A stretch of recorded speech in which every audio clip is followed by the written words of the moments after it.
Diz o ditado que a vida começa aos 40. Se for verdade, ela começa efetivamente aos 60. É hora da sabedoria, da maturidade, da independência, da liberdade. Hoje nós vamos conversar sobre a vida da primeira mulher a presidir a Associação Paraibana de Imprensa, um nome importante para o nosso estado. Uma jornalista querida, amada, que todo mundo, com certeza, vai querer saber um pouquinho da história dela. E eu lhe convido para participar do programa de hoje, 60 é Mais.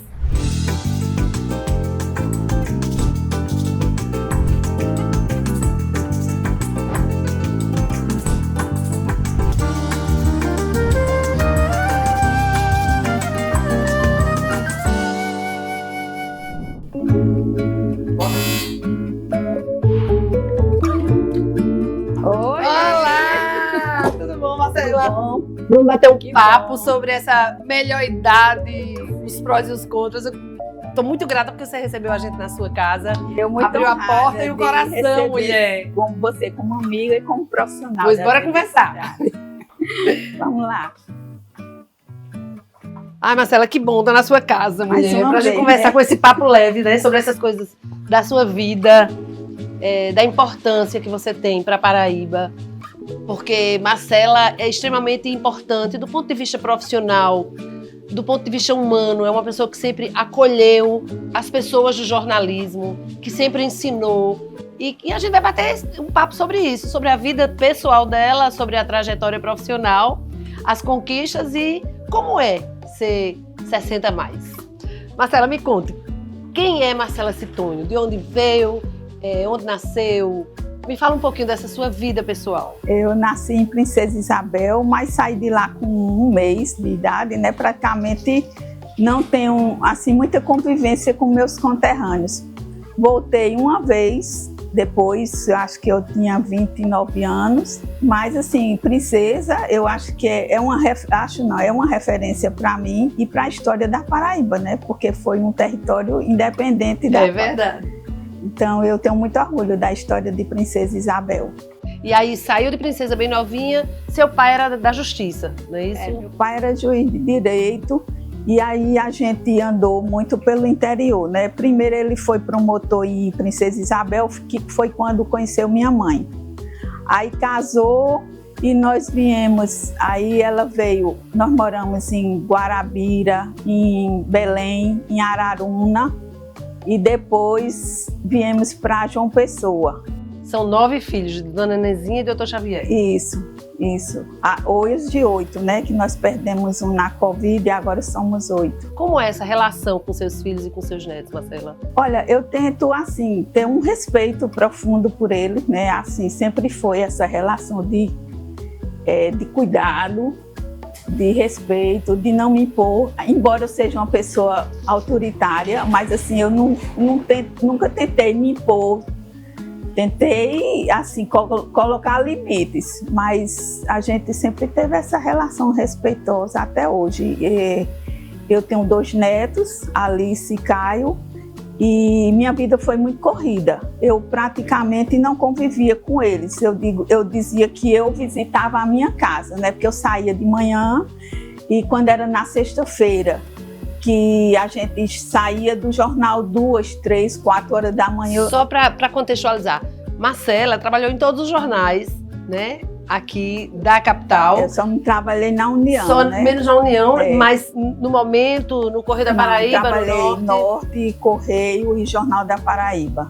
E foi uma trajetória longa em que você Sim. muitas vezes dedicou mais tempo ao jornalismo do Sim, que à própria família. Hoje é diferente. Além de algumas coisas você pode fazer home office, outras, e hoje tem horário. A gente não tinha horário, né? Naquela época. Como era aquela realidade? De entrar e de sair, aí o que ditava o tamanho do caderno, do jornal, da edição do jornal, eram os anúncios, que Sim. eram muitos anúncios. Então, quando chegavam aqueles anúncios, aí você tinha que abrir um novo caderno para poder encaixar aqueles anúncios, que era o lucro do jornal, né?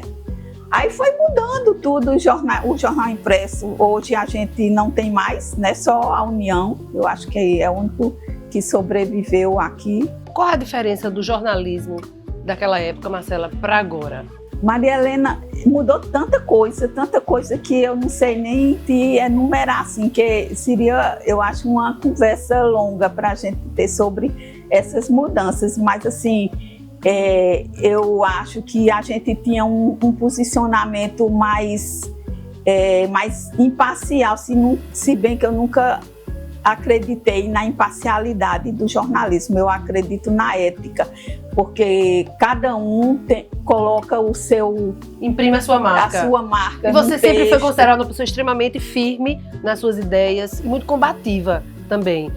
Você sofreu muito com isso, Marcela? Não, eu não diria que sofri, né? Mas eu diria que antigamente esse papel era mais definido. Por exemplo, o colunista, ele tinha a autonomia de opinar, porque ele assinava aquela coluna.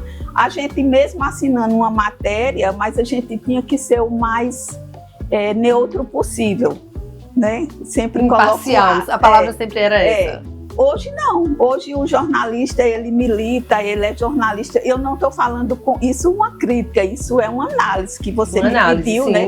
Eu vivi aquela época, vivi hoje, não é uma crítica. Eu teria algumas críticas a fazer, mas não cabe agora. Eu acho que cada um está vivendo o seu momento, a sua época. Você dirigiu setores importantes no Tribunal de Justiça, no setor de imprensa, na Assembleia, onde você se aposentou.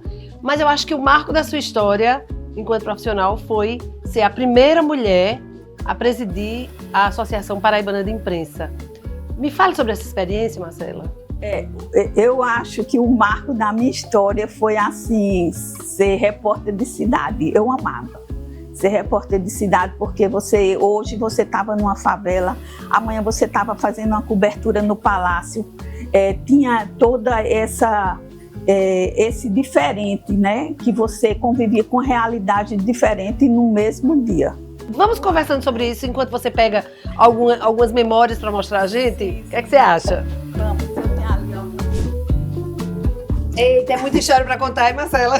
E eu sou ainda analógica, né? Pois é, mas isso é que traz a história que muita gente não vê. Aí tem muita coisa que não é no digital, que eu guardei. Sim. Que muita gente nem guarda hoje em dia, né? Não, eu também talvez nem guardasse também, mas como eu já tinha tudo isso, são registros aqui de matérias que eu fazia, e são registros também da API. Da época que você presidiu a API. Ai, como é precioso isso demais. Olha só. Essa chave aqui foi bem legal. Olha, que coisa linda. É muita história para contar. O que mais lhe marcou durante a API, Marcela? Porque não é uma luta sindical, mas é uma valorização da profissão também, né? Da entidade, né, que a API é uma entidade histórica, que ela teve a interferência em vários momentos da história da Paraíba, por outros presidentes. Ela viveu, que foi época de ditadura, de abertura política. São vários momentos que eu vejo a API como uma força nesse tempo. Qual foi o saldo? Não, o saldo foi a honra de ter representado minha categoria, de ter sido a primeira mulher a presidir, né, durante uma história tão longa. E outras experiências de coisas que eu faria, de coisas que eu não faria. Teve momentos que eu fui muito beligerante, né? Eu enfrentei muito algumas forças e eu não faria isso mais hoje. Mas essa maturidade dos 60 mais que os 60 mais, que justamente. Sim, outra coisa importante que eu presenciei, estava lá, muita honra, é essa medalha. Explica aqui pra gente. Essa medalha, que medalha é essa? Essa medalha é uma das mais importantes da Assembleia Legislativa, né? É a medalha das pessoas, de mérito jornalístico. E, assim, foi uma das minhas conquistas, né? Resultado do trabalho. Você sempre foi considerada, Marcela, aquela mulher combativa, que sempre falou a verdade, que sempre nem medir as palavras, às vezes, quando você queria defender algo. Eu fui considerada, na verdade, doida, né? Não foi isso. O que mudou? Mudou alguma coisa com essa maturidade? Mudou. Essa jornalista mudou? Mudou sim. Primeiro que, assim, você quando sai, eu hoje estou aposentada, né? Pela Assembleia, inclusive. Pela Assembleia. E no jornalismo, você quando se aposenta, eu acho que não é só no jornalismo, em qualquer profissão, você perde um pouco das amizades, da autonomia, do poder, né? É verdade. E você tem que ter a humildade de se readequar a esse novo ambiente, ver o que realmente tem importância, que muita coisa que é muita vaidade, né? Que a gente não consegue enxergar e depois a gente consegue enxergar isso, essa vaidade que não leva a nada.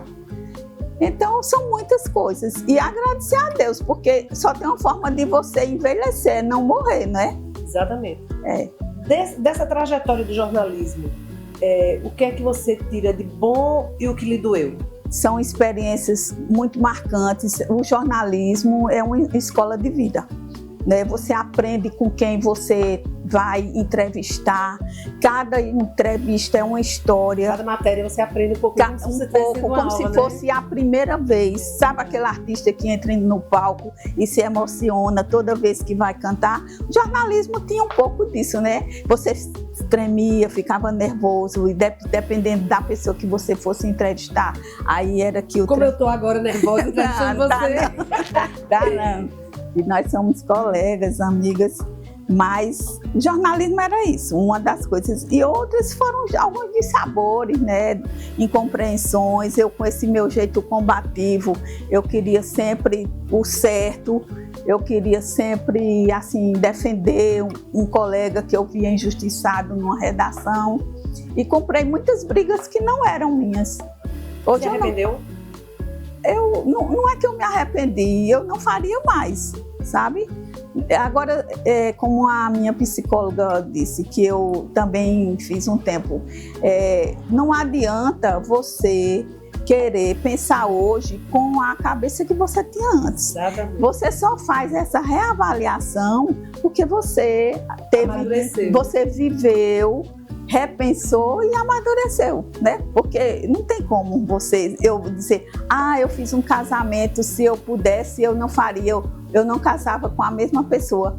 Mas na época foi a sua escolha. E você só pode ter essa opinião porque você viveu. Exatamente.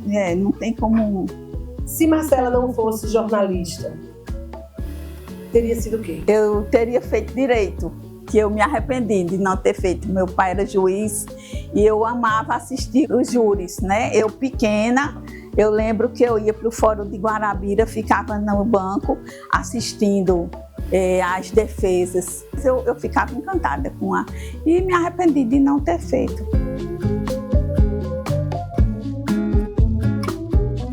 A gente volta agora para conversar com Marcela Citone, jornalista, essa mulher incrível, que é um orgulho para Paraíba, um orgulho para mim.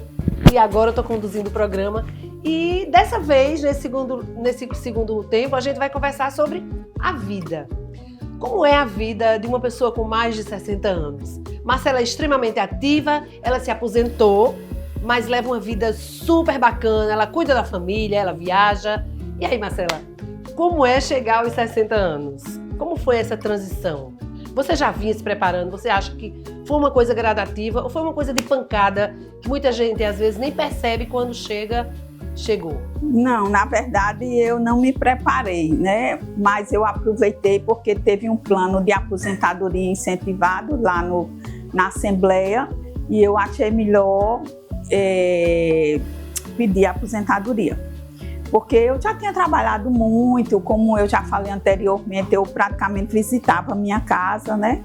Aí eu digo, chegou o momento, mas assim, não é uma coisa que isso é muito bem resolvido. Você se aposenta, eu tenho, graças a Deus, assim, uma condição favorável financeiramente, não que eu sou rica, mas para não viver muito agoniada, né? Na agonia, me dá uma paz, né? Meus filhos, eles também já estão bem, já são casados tal, e têm a vida deles. Mas assim, eu sinto falta. Maria Helena tem outra preocupação hoje com a minha idade, porque são questionamentos normais. Você, na sua juventude, eu acho que para cada fase são preocupações diferentes, né? Tem uma fase que você preocupa se você vai casar, com quem você vai casar, o emprego, se você vai conseguir tal emprego, se estabelecer na vida. E na velhice, que não deixa de ser a velhice que chegou. Hoje se chama melhor idade, mas antigamente era velhice. Não é mais nem idade, é note agora. É note. Agora é note. Tem outra mas também nomenclatura. De uma forma idoso, produtiva, né? Que vive uma vida produtiva. Aquele idoso que se aposentou e continua produtivo de alguma forma, né? Não está esperando, sentado em casa de pijama, esperando a morte chegar. Mas eu tenho uma preocupação muito grande, porque eu fiz um webinário a semana passada, foi há 2 semanas, e todo mundo falando, a jornalista falando de inteligência artificial, imersão digital, robótica, e que a geração daqui a 2010 vai ser a metade, 80% idosa. Aí eu digo, e como é que a gente vai fazer? Porque tem gente hoje que não sabe passar um e-mail, que não sabe acessar o Gov, que é um complicado aquele site de governo, não sabe mexer no site do INSS para precisa pagar uma conta e não consegue. Uma conta digital. Aí eu digo, a gente vai viver à margem da sociedade, né? Porque como é que a gente vai fazer? Tudo é digital. Ou você vai ter um assessor para assuntos tecnológicos, né? Quem puder, um filho, que Natália já me ajuda bastante quando eu estou assim, enrolada, mas é um assunto muito sério, porque a gente vai viver a exclusão digital, sabe? Se você não cuidar. Então eu quero ver se eu tento pelo menos assim fazer alguma coisa. É um conselho que você dá para essas pessoas da cidade? Porque é uma autonomia, isso é autonomia, porque do jeito que você pode, como é ruim você depender fisicamente, quando você perde sua mobilidade para alguém estar levando você para um lugar para outro, você perde sua autonomia quando você não sabe pagar uma conta, né? Quando você não sabe mexer no celular. Isso não acontece só com pessoas com mais de 60 anos, na verdade. Tem muita gente jovem, mas que não consegue. Eu tô falando de 60 porque eu sou totalmente analógica, a minha geração. Não sou, eu sou híbrida hoje, né? É verdade, a gente viveu nesses 2 momentos. A gente acompanhou essa evolução. Mas assim, tem a outra geração que é totalmente digital, né? E a gente ainda é totalmente analógico, mas se adaptou a esse novo tempo, está se adaptando, né? Então vamos aprender, todos nós. Marcela, é super importante. Me conte agora, quem é a Marcela hoje, a mulher de mais de 60 anos? Eu gosto muito de viajar. Eu estou mais tranquila, eu não estou mais assim naquela ansiedade, mas a gente também tem muitas preocupações, né? Porque uma coisa é você olhar a vida com 30 anos, outra coisa é você olhar com 60. É como se eu comparo assim, se você estivesse num pier, né? Que ali acaba no rio, no mar. Aí você já andou e só falta cada dia mais uma tábua que você vai pisar até você descer, mergulhar, né? Mas você tem que ter essa consciência que a gente veio para cá ninguém veio aqui para ser eterno, né? Você tem eu pelo menos acredito em outra vida, acredito que há um Deus maior, que a gente não veio para cá só sem propósito nenhum, né? Assim seria como vivem os animais irracionais. A gente deve ter alguma coisa maior e eu acredito nisso. Tem gente que não acredita, mas eu acredito. Então, eu estou buscando não repetir os erros da minha juventude, né? Mas, assim, a gente aprende todo dia. Todo dia é uma... Tem uma receita? Tem nada. Tem nada. Tem a experiência que é engraçado que um deputado que eu trabalhei com ele dizia: o pior é que quando você aprende a escovar o cabelo, aí os cabelos já caíram. Não tem mais o que escovar. Não, quando você sabe... São as perdas e ganhos, né? Da maturidade. E tem gente, eu sei assim, que eu sou uma privilegiada, mas eu sei que tem gente com a minha idade que está abandonado pelos filhos, que está doente numa cadeira de roda, que não tem dinheiro para remédio, que tem uma aposentadoria que foi roubada, sabe? Que eu acho que esse foi o maior desrespeito que já fizeram. Você contribui com a sociedade, trabalha a vida toda para ter uma aposentadoria e no fim roubarem isso de idoso. Eu considero isso um escândalo, sabe? Sem discutir a questão política, de quem é culpado, quem não é, mas é uma injustiça social muito grande. Marcela Citônio, com mais de 60 anos, é uma mulher realizada? Eu sou muito grata a Deus, muito grata. Lógico, se você perguntar, você deixou de fazer muita coisa? Eu disse, deixei, muita coisa. Em função de filho, em função de mim mesmo e também por conta de limitações pessoais, deixei também muita coisa. Mas assim, hoje eu sou uma pessoa realizada e muito grata a Deus por tudo que eu fiz e que irei fazer. É aquela pessoa que cuida da saúde, que tem cuidado de ginástica, em caminhar, em fazer... Não. Devia ser mais. Agora, eu já vinha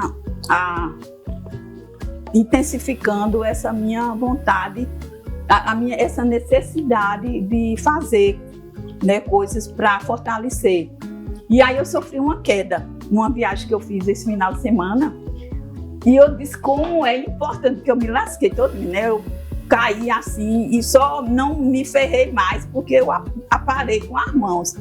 Se não fosse isso, então eu disse, puxa vida, como é importante você ter massa muscular, você poder se segurar, né?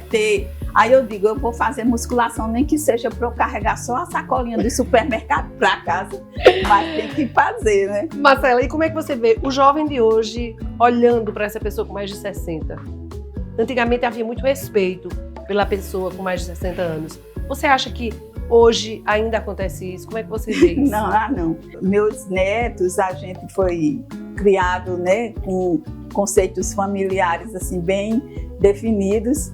Não que a gente seja conservador, preconceituoso, mas assim, eu vejo que hoje há muito preconceito com o idoso, né? Eu digo à minha filha que eu chego nos cantos, numa clínica, aí ela não pergunta assim, qual é o seu CPF? Aí ela diz, você lembra do seu CPF? Eu digo, minha filha, eu tenho o seu CPF há 40 anos, eu não lembro do número do meu CPF. Essas coisas sutis que você sabe, você lembra do seu CEP. Como se você fosse incapaz. Eu moro aonde? Sabe, eu moro na rua que eu não lembro do meu CEP. Agora, é claro que eu sei que tem gente da minha idade que já tem problema de esquecimento e tal, mas isso é muito evidente. É muito evidente. Pois vamos lutar para que isso acabe. E para finalizar, Marcela, qual o recado que você dá? Qual o recado que você deixa para as pessoas que estão chegando nessa idade? Eu não tenho como dar outro recado a não ser fé, sabe? Porque a fé, ela fortalece a gente. Ela fortalece em todos os sentidos. O mundo pode estar aí, a guerra está aí, né? Não que eu estou alheia a isso, mas assim, eu tento não me contaminar com essas coisas, com notícia ruim, com tudo isso que está acontecendo. Eu tento me blindar e só tem uma maneira de eu me blindar, com essa minha fé em Deus.